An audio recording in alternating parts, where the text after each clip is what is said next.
ముఖ్యమంత్రి పీఠమెక్కిన రేవంత్ రెడ్డి కేవలం కేసీఆర్ ను హింసించమే లక్ష్యంగా పెట్టుకున్నారని మాజీ మంత్రి హరీష్ రావు తీవ్ర ఆరోపణలు చేశారు. ఇవాళ తెలంగాణ భవన్లో ఆయన కాళేశ్వరం ప్రాజెక్టుపై కాంగ్రెస్ కుట్రలు, కమిషన్ వక్రీకరణలు, వాస్తవాలు అనే అంశంపై పవర్ పాయింట్ ప్రెజెంటేషన్ ఇచ్చారు. ఈ సందర్భంగా హరీష్ రావు మాట్లాడుతూ రాష్ట్రంలో రేవంత్ పాలనను గాలి కొదిలి ఢిల్లీ యాత్రలు చేస్తున్నాడని మండిపడ్డారు. వాస్తవాలు లేకుండా వండి వార్చిన రిపోర్టే కాళేశ్వరం రిపోర్ట్ అని కామెంట్ చేశారు. ప్రభుత్వం నుంచి ఏ పనులు చేపట్టినా బిల్లు పాస్ కావాలంటే మంత్రులకు 10 నుంచి 12% కమిషన్లు ముట్ట చెప్పాల్సిన దుస్థితి వచ్చిందని పేర్కొన్నారు. రెడ్డి రాగానే నారాయణపేట కొడంగల్ లిఫ్ట్ కొబ్బరికాయ కొట్టిండా? ఏ కేబినెట్ అప్రూవల్ ఉందని కొట్టినావు నాయన నువ్వు? ఏ డిపిఆర్ ఉందని కొట్టినావు నాయన నువ్వు?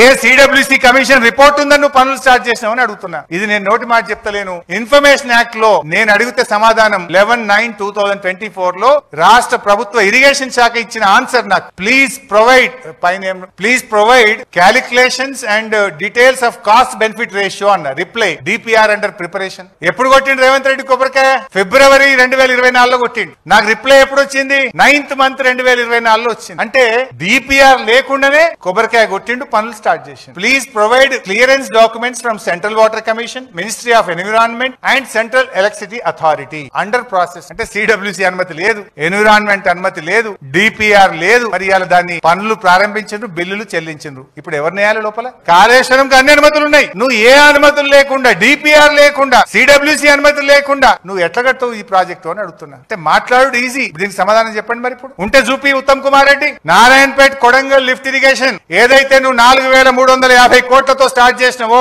దానికి సిడబ్ల్యూసి అనుమతి ఉందా? దానికి నీటి కేటాయింపులు ఉన్నాయా? దానికి డిపిఆర్ ఉందా?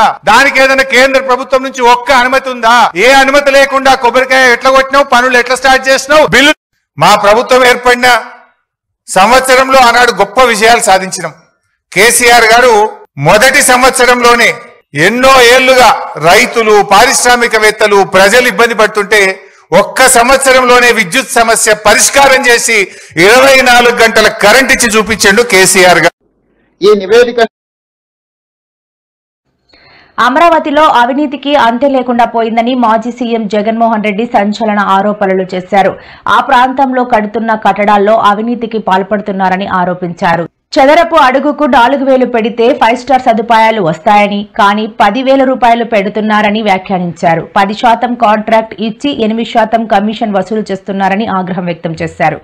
ఒక్క అమరావతిలోనే కాదని అన్ని రంగాల్లో కమిషన్లు తీసుకుంటున్నారని మండిపడ్డారు. మట్టి గ్రావెల్ మైనింగ్ కంపెనీలు పెట్టాలన్నా కూటమి నాయకులకు కమిషన్లు ఇవ్వాల్సిందేనన్నారు. ఈ అవినీతికి పోలీసులు సైతం సహకరిస్తున్నారని జగన్ వ్యాఖ్యానించారు. రాష్ట్రంలో ఉన్న ప్రత్యేకమైన పరిస్థితులు ఏమిటో, ఈ ప్రత్యేక పరిస్థితుల మధ్య మీరు పోషిస్తా ఉన్న పాత్ర ఏమిటో నేను వేరే చెప్పాల్సిన అవసరం లేదు. నిజంగా ఈరోజు పార్టీకి అన్ని రకాలుగా ఒక పెద్దన్న పాత్ర ఎవరైనా పోషిస్తా ఉన్నారు అంటే అది న్యాయవాదులేనే చెప్పాలి. అడగకపోతే అమ్మైనా అన్నం పెట్టదన్నట్టుగా, కోరకపోతే దేవుడైనా కూడా వరం ఇవ్వడం అన్నట్టుగా, పిటిషన్ వేయకపోతే, న్యాయస్థానంలో మీరు నిలబడకపోతే న్యాయం కూడా దక్కే పరిస్థితి కూడా ఉండదు. కలియుగం అన్నది ఏమిటి అన్నది ఈ చంద్రబాబు నాయుడు గారి పరిపాలన చూస్తే ఈ 14 నెలల్లో ఓహో ఇదేనా కలియుగము అని చెప్పి అనిపించే పరిస్థితి ఎవరికైనా కూడా అనిపిస్తుంది. ఎందుకనంటే న్యాయం లేదు, ధర్మం లేదు. తమకు గిట్టని వాళ్ళు ఎవరైనా ఉంటే, తమకు నచ్చని వాళ్ళు ఎవరైనా ఉంటే, తమకు వ్యతిరేకంగా స్వరం వినిపించే వాళ్ళు ఎవరైనా ఉంటే తట్టుకునే పరిస్థితి లేదు, జీర్ణించుకునే పరిస్థితి లేదు. ఎలాగైనా తీసుకొని పోయి వాళ్ళని జైల్లో వేయాలి, ఎలాగైనా తీసుకొని పోయి వాళ్ళని చిత్రహింసలు పెట్టాలి, ఎలాగైనా కూడా వాళ్ళ పరువును తీయాలి అనే ఒక నీచమైన సంస్కృతి ఈరోజు మనం చూస్తూ ఉన్నాం. ఒక మనిషిని జైల్లో పెట్టడము అని అంటే తన పరువును, తన ప్రతిష్టలతో ఆడుకోవడం. అవన్నీ తెలిసి కూడా ఏ తప్పు చేయకపోయినా కూడా బురద వేసి తప్పు చేశాడు అని చెప్పి దానికోసం దొంగ సాక్ష్యాలను క్రియేట్ చేసి కేవలం వీళ్ళు పెట్టే ప్రలోభాలు, వీళ్ళు పెట్టే భయం తప్ప వేరే బేసి లేదు, వేరే సాక్ష్యము లేదు.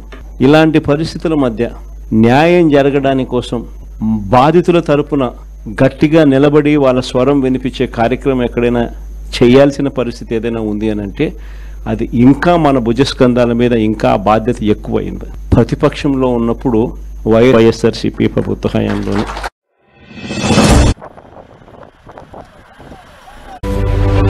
ఈ జగన్ 2లో మాత్రం ఖచ్చితంగా ఎవరైతే పార్టీ కోసం చేసినారో ఈసారి ప్రతి ఒక్కరిని కూడా మర్చిపోకూడదు, డేటాబేస్ క్రియేట్ చేయండి అని చెప్తాను. ఈ డేటాబేస్ ఆధారంగానే రేపొద్దున ప్రతి ఒక్కరికి కూడా గుర్తింపు అనేది ఉంటుందనేది ఈ సందర్భంగా ఖచ్చితంగా తెలియజేస్తాను.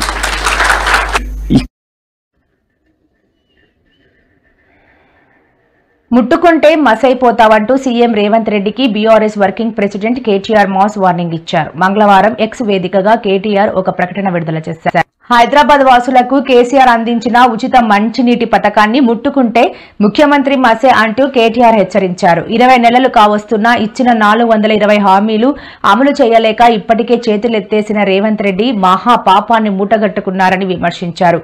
బీఆర్ఎస్ అమలు చేసిన పథకాలకు కూడా ఉరివేస్తే మహానగరంలోని 1,20,00,000 మంది ప్రజలు చరిత్రలో కాంగ్రెస్ పార్టీని సీఎం రేవంత్ రెడ్డిని క్షమించరని తెలిపారు.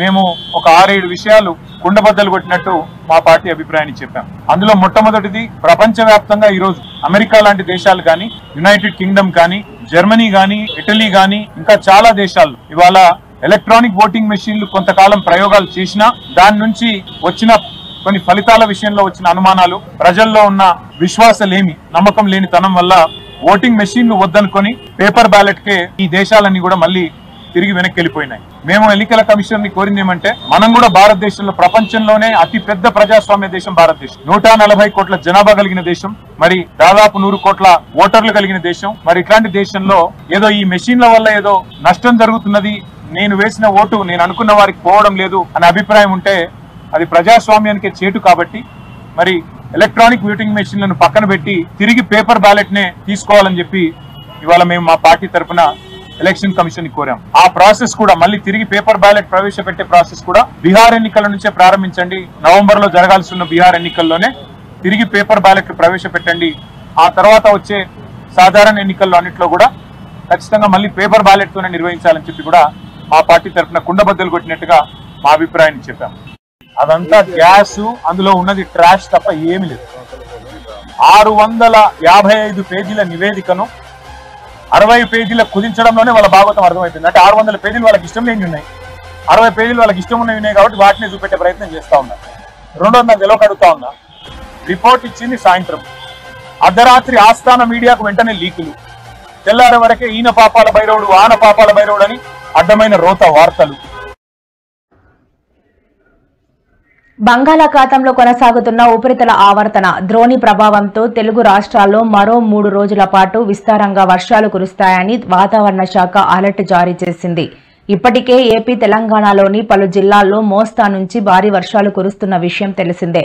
ఈ రోజు కూడా నగరంలో పాటు ఇతర జిల్లాల్లో కూడా మోస్తరు నుంచి భారీ వర్షాలు కురవనున్నట్లు అంచనా వేసిన వాతావరణ శాఖ రాష్ట్రం మొత్తానికి ఎల్లో అలర్ట్ జారీ చేసింది. ద్రోణి ప్రభావం పెరిగితే ఆరెంజ్ అలర్ట్ కూడా జారీ అయ్యే అవకాశం ఉన్నట్లు తెలుస్తోంది. 3 రోజుల పాటు విస్తారంగా వర్షాలు కురవనున్నాయి.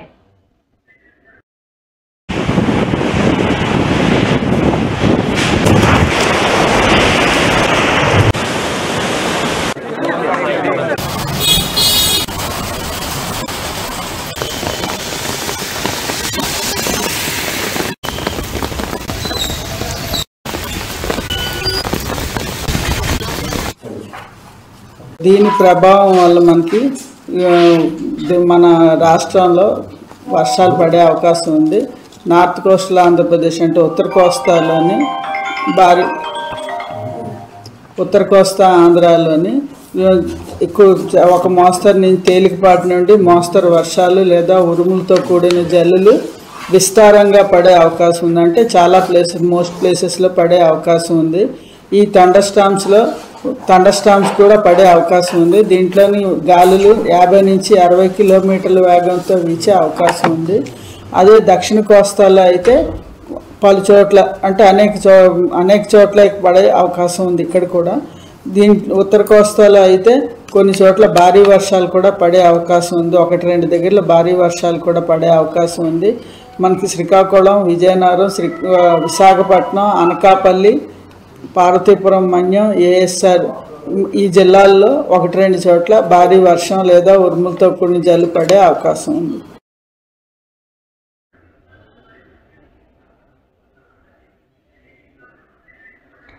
తాము 72 గంటల దీక్షకు అనుమతి కోరితే ప్రభుత్వం 4 రోజుల పాటు దీక్షను వాయిదా వేయాలని హైకోర్టుకు సూచించిందని తెలంగాణ జాగృతి క్రమశిక్షణ గల సంస్థ అని కోర్టు ఆదేశాలను గౌరవిస్తూ నిరాహార దీక్షను విరమిస్తున్నానని తెలంగాణ జాగృతి అధ్యక్షురాలు బీఆర్ఎస్ ఎమ్మెల్సీ కల్వకుంట్ల కవిత ప్రకటించారు. ఢిల్లీలో కాంగ్రెస్ టైంపాస్ ధర్నాలు చేస్తున్నదని వాటితో సాధించేది ఏమీ లేదన్నారు. ప్రభుత్వంలో ఉన్నవాళ్లు రాష్ట్రపతి వద్దకు వెళ్లి ఒత్తిడి తేవాలని డిమాండ్ చేశారు. ఆర్డినెన్స్ ను తొక్కిపెట్టిన గవర్నర్ పై సుప్రీంకోర్టులో కేసు వేయాలన్నారు. ఢిల్లీలో టైంపాస్ ధర్నాలు చేస్తే తెలంగాణ బీసీ బిడ్డలు ఊరుకోరని హెచ్చరించారు. పాస్ అయి బీజేపీ మీద నూకేసి చేతులు దులుపుకుందామని కాంగ్రెస్ పార్టీ చూస్తుంది. మాకు సంబంధం లేదు, ఇది రాష్ట్రానికి సంబంధించిన బిల్లని చేతులు దులుపుకుందామని బీజేపీ చూస్తుంది. ఈ వేదిక నుండి స్పష్టంగా ఇవాళ నేను ఛాలెంజ్ చేసి రాష్ట్ర ప్రభుత్వాన్ని గౌరవ ముఖ్యమంత్రి రేవంత్ రెడ్డి గారిని అడుగుతా ఉన్నాను. నిజంగా మీరు బీసీల పక్షపాత అయితే, నిజంగా 42% మీరు పెట్టిన బీసీల బిల్లు చిత్తశుద్ధితో పెట్టిందైతే, ఏదైతే బీజేపీ చెప్తుందో ముస్లింలకు ఉందేమో అనే అనుమానంతో మేము ఆపుతున్నామని చెప్తున్నారు. ఇవాళ కాంగ్రెస్ పార్టీ మీరు స్పష్టత ఇవ్వండి. మీరు ఇవాళ ప్రెస్ మీట్ పెట్టండి. ఇక్కడ పెడతారా, ఢిల్లీలో పెడతారా, రాహుల్ గాంధీ గారిని పెట్టుకొని పెడతారా, సోనియా గాంధీ గారిని పెట్టుకొని పెడతారా, మాకు సంబంధం లేదు. ప్రెస్ మీట్ పెట్టి ఓపెన్ గా డిక్లేర్ చేయండి. ముస్లింలకు 10% రిజర్వేషన్ మేము సపరేట్ బిల్లు పెడతాం అసెంబ్లీలో అని చెప్పి డిక్లరేషన్ చేయండి. ఒక క్లారిటీ ఇవ్వండి. దాంతో ఏమైతుంది, ఇప్పుడున్న 42%లో ముస్లిం మైనారిటీల రిజర్వేషన్ దీంట్లో ఇంక్లూడెడ్ కాదు, ముస్లింస్ కి సపరేట్ గా 10% రిజర్వేషన్ పెట్టాలని చెప్పి మేము డిమాండ్ చేస్తా ఉన్నాం. ఇక అప్పుడు బీజేపీ మీద ఉంటది బాధ్యత. ఈ 42%లో ముస్లింస్ లేరనే విషయాన్ని కాంగ్రెస్ పార్టీ క్లారిటీ ఇవ్వాలి. కాంగ్రెస్ పార్టీ 42% ముస్లింల రిజర్వేషన్ ఉందా లేదా స్పష్టత ఇస్తలేదు. At the same time BJP party ఏమో ముస్లింల రిజర్వేషన్ ముస్లింలలో ఇంక్లూడెడ్ అయితే మేము పర్మిషన్ ఇవ్వమని చెప్పి వాళ్ళు చెప్తారు. అంటే ఇద్దరు కూడా నేను కొట్టినట్టు చేస్తాను, నువ్వు ఏడిచినట్టు చేయని కలిసికట్టుగా ఆడుతున్నటువంటి నాటకంగా మేము దీన్ని భావిస్తా ఉన్నాం. వీరిద్దరి యొక్క అంశాలను కూడా ప్రజల ముందు మేము తేటతెల్లం చేయదలుచుకున్నాం.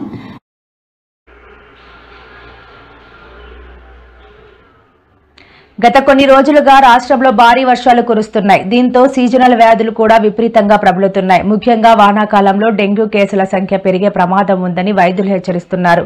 ఇప్పటికే పలు ప్రాంతాల్లో డెంగ్యూ అనుమానిత లక్షణాలతో ప్రజలు ప్రభుత్వ, ప్రైవేట్ ఆసుపత్రుల్లో చికిత్స పొందుతున్నారు. తాజాగా బాపట్ల జిల్లా నగరం మండలంలోని ఈదుపల్లి గ్రామంలో డెంగ్యూ అనుమానిత లక్షణాలతో తుమ్మల సుబ్బారావు, మహాలక్ష్మి అనే దంపతులు మృతి చెందారు. ఈ ఘటనతో గ్రామంలో తీవ్ర భయాందోళనలు నెలకొన్నాయి. అధికారులు అప్రమత్తమయ్యారు. ఆరోగ్య శాఖ అధికారులు గ్రామంలో పర్యటించి డెంగ్యూపై అవగాహన చర్యలు చేపట్టారు.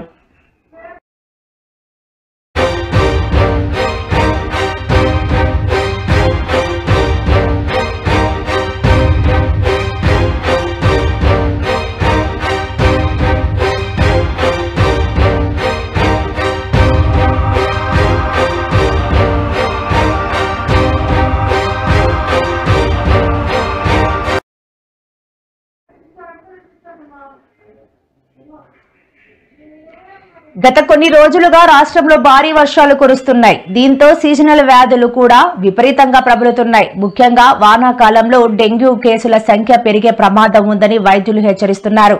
ఇప్పటికే పలు ప్రాంతాల్లో డెంగ్యూ అనుమానిత లక్షణాలతో ప్రజలు ప్రభుత్వ, ప్రైవేట్ ఆసుపత్రుల్లో చికిత్స పొందుతున్నారు. తాజాగా బాపట్ల జిల్లా నగరం మండలంలోని ఈదుపల్లి గ్రామంలో డెంగ్యూ అనుమానిత లక్షణాలతో తుమ్మల సుబ్బారావు, మహాలక్ష్మి అనే దంపతులు మృతి చెందారు. ఈ ఘటనతో గ్రామంలో తీవ్ర భయాందోళనలు నెలకొన్నాయి. అధికారులు అప్రమత్తమయ్యారు. ఆరోగ్య శాఖ అధికారులు గ్రామంలో పర్యటించి డెంగ్యూపై అవగాహన చర్యలు చేపట్టారు. తెలుగు సినిమా పరిశ్రమలో నెలకొన్న వేతనాల పెంపు వివాదంలో కీలక పరిణామం చోటు చేసుకుంది. నిన్న సాయంత్రం వరకు ప్రొడ్యూసర్ల చర్చలు అసంపూర్తిగా ముగిశాయి. ఈ రోజు తాజాగా 2 గంటల పాటు గిల్డ్ నిర్మాతల సమావేశం కొనసాగింది.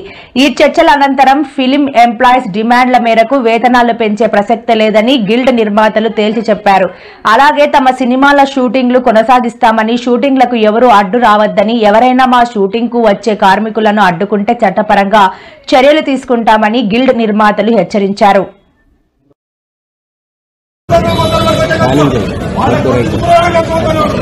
జనాలు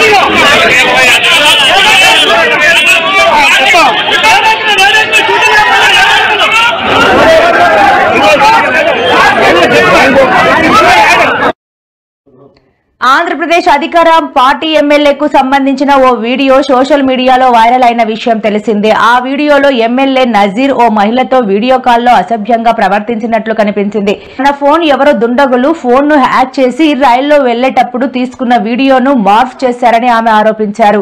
ఆ వీడియోలో తాను ఎమ్మెల్యే నజీర్ అన్నతో మాట్లాడుతున్నట్లు డిప్ ఫేక్ వీడియోను చేశారని, వారిపై కఠిన చర్యలు తీసుకోవాలని పోలీసులకు టీడీపీ రాష్ట్ర తెలుగు మహిళా సెక్రటరీ గుడుపల్లి వాణి ఫిర్యాదు చేశారు.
నువ్వు హోమ్ మినిస్టర్ గా ఉంటూ మహిళల ప్రాణ రక్షణ, మాన రక్షణ, ధన రక్షణ ఖచ్చితంగా నువ్వు చేయాలి. అది తప్ప నువ్వు అన్నీ మాట్లాడుతుంటావు. ఎప్పుడు జగన్మోహన్ రెడ్డి గారి గురించి మాట్లాడితే ఒక మాట మాట్లాడతావు, మానవీయత లేదా, మానవీయత ఉందా అని అడుగుతారు కదా. నీకు అసలు మానవీయత ఉందా తల్లి? ఎందుకంటే ఈరోజు ఎమ్మెల్యేలే, టీడీపీ ఎమ్మెల్యేలే మహిళల పైన ఇట్లా అసభ్యంగా ప్రవర్తన చేస్తున్నారు కదా. అసలు దాని గురించి ఎందుకు ఎక్కడ మాట్లాడడం లేదు? ఒక పేపర్ స్టేట్మెంట్ కూడా లేదు, ఎక్కడ కూడా ఒక ఖండన లేదు. అంటే మీ పార్టీ వాళ్ళు, మీ నాయకులు, మీ ఎమ్మెల్యేలు ఎవరైనా మహిళల పైన ఇట్లా దౌర్జన్యము, దోపిడీ కానీ అగాత్యాలు, అత్యాచారం చేస్తే అది టిక్క కొడుతున్నావు. అదే వేరే వాళ్ళు చేస్తే నువ్వు ఫోర్ ఫ్రంట్ లో వచ్చేసి జగన్మోహన్ రెడ్డి గారు ఏం తప్పు చేయలేదు, కేవలం విమర్శం చేయాలనే ఒక కారణంతో ఈ రోజు నువ్వు విమర్శన చేసేది ఒక పని కట్టుకుని చేస్తున్నావు కదా అనిత గారు. ఇది కరెక్ట్ కాదు. దయచేసి మీరు నజీర్ గారు ఎవరైతే నిన్న ఇంత మిస్బిహేవ్ చేశాడో వాళ్ళని వెంటనే మీరు యాక్షన్ తీసుకోవాలి. ఎందుకంటే యావత్ మహిళా లోక కూడా ఈ రోజు ఖండిస్తున్నారు, అందరూ కూడా మండిపడుతున్నారు. గతంలో జగన్మోహన్ రెడ్డి గారు అయితే మహిళలకు ప్రతి ఒక్క దానిలో కూడా రిజర్వేషన్ పెట్టి, ప్రవేశం పెట్టి నడిపించిన కార్యక్రమం జగన్మోహన్ రెడ్డి గారు చేసినారు. గతంలో జగన్మోహన్ రెడ్డి గారు ఒక హోమ్ మినిస్టర్, దళితకు హోమ్ మినిస్టర్ ఇచ్చినారు కాబట్టి దాన్ని ఫాలో అవుతూ అనిత గారికి ఈ రోజు హోమ్ మినిస్టర్ గా మీకు ఆ పోస్ట్ వచ్చింది, ఆ పోర్ట్ఫోలియో వచ్చింది అంటే కేవలం జగన్మోహన్ రెడ్డి గారు ఏదైతే పాటించినాడో దాన్ని మీరు కాపీ కొట్టడం తప్ప ఈరోజు జగన్మోహన్ రెడ్డి గారు దయవల్లి నువ్వు కూడా హోమ్ మినిస్టర్ అయినావు అని మేము నిజంగా చెప్పుకుంటున్నాము. ఏపీలో ఆగస్టు 15వ తేదీన మహిళలకు ఉచిత బస్సు ప్రయాణం అమలు చేస్తామని రాష్ట్ర రవాణా శాఖ మంత్రి మండిపల్లి రాంప్రసాద్ రెడ్డి తెలిపారు. సోమవారం రాష్ట్ర సచివాలయంలో నిర్వహించిన మీడియా సమావేశంలో ఆయన మాట్లాడుతూ సీఎం చంద్రబాబు నాయుడు ఈ శ్రీశక్తి పథకాన్ని ప్రారంభిస్తారని చెప్పారు. ఆగస్టు 15వ తేదీ నుండి రాష్ట్రంలో మహిళలు ఎక్కడి నుండి ఎక్కడికైనా ఉచితంగా ప్రయాణించవచ్చని, Palle Velugu, ultra Palle Velugu, metro express, city ordinary express బస్సుల్లో ఫ్రీగా ప్రయాణం చేయవచ్చని తెలిపారు. నేడు పిల్లలందరికీ ఎన్నో స్కీములు చెప్పాం. దానిలో ముఖ్యమైనది ఈ ఫ్రీ ట్రావెల్ అనేది. దాంట్లో లక్షలాది మంది మహిళలకు ఈ స్కీమ్ ద్వారా మంచి జరుగుతుందనే సదుద్దేశంతోనే దీన్ని ఎన్నికల హామీగా ఇవ్వడం జరిగింది. ఈరోజు ముఖ్యంగా ఈ ట్రావెల్లో ఉన్న హైలైట్ పాయింట్స్ ఏవైతే ఉన్నాయో మీ దృష్టికి తీసుకొస్తాను. ముఖ్యంగా ఇంటర్ స్టేట్ అంటే రాష్ట్రంలో ఎక్కడి నుంచి ఎక్కడికైనా ట్రావెల్ చేసే మహిళలకు ఫ్రీ సౌకర్యం జీరో టికెటింగ్ విధానంలో ఇవ్వడం జరుగుతుందని తెలియజేసుకుంటున్నాం. ఒకటవది. రెండవది, అందరూ అడుగుతారు ఏ కేటగిరీ బస్సుల్లో ఈ సౌకర్యాన్ని కల్పిస్తారని అడుగుతారు. దానిలో కూడా 100కు 74% బస్సులు ఏవైతే ఉన్నాయో ఆ కేటగిరీ లేవు. Palle Velugu, ultra Palle Velugu, intercity, express, ultra express ఈ 5 కేటగిరీల్లో కూడా ఈ సౌకర్యం కల్పిస్తామని సగౌరవంగా మీకు తెలియజేసుకుంటున్నాం.